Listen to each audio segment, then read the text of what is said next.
ఎవడ్రా నువ్వు? ఎందుకు నాలా నటిస్తున్నావు? ఎవరు పంపించారు? వాణ్ణి చంపేస్తావా ఏమిటి? నిజం చెప్పకపోతే జరిగేది అదే. చంపేరా, నీ తోడ పుట్టిన వాడిని నీ చేతులతోనే చంపే.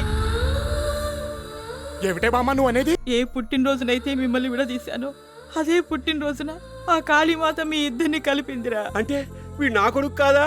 అబ్బా నాన్న, నేను నీ కొడుకునే. నువ్వు ఆగు. అవునరా, నువ్వు వాళ్ళ దగ్గర ఎందుకు ఇరుక్కున్నట్టు?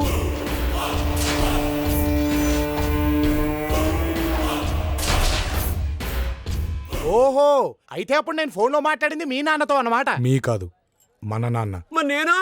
అబ్బా నాన్న, నువ్వు నా నాన్నవే నాన్న. నువ్వు ఆగు. అయితే ఇప్పుడు ఏం చేద్దామంటావురా? చేద్దాం కాదు, చేస్తాను. ఇప్పటిదాకా వాళ్ళు నిన్ను నా ప్లేస్లో పెట్టారు. ఇప్పుడు నేను నీ ప్లేస్లోకి వెళ్ళి చెయ్యాల్సింది చేసి నాన్నను విడిపిస్తా. మళ్ళీ నువ్వు మిస్ అయిపోతావు, వాళ్ళు నన్ను పట్టుకుంటారు, మొత్తం అందరం రిస్క్ లో పడతావు. ఇక నుంచి ఏమి చేసినా మన ఇద్దరం కలిసే చేద్దాంరా. అసలు ఇద్దరం ఒకటేలాగున్నామనే అడ్వాంటేజ్ ని వాడుకుందాంరా.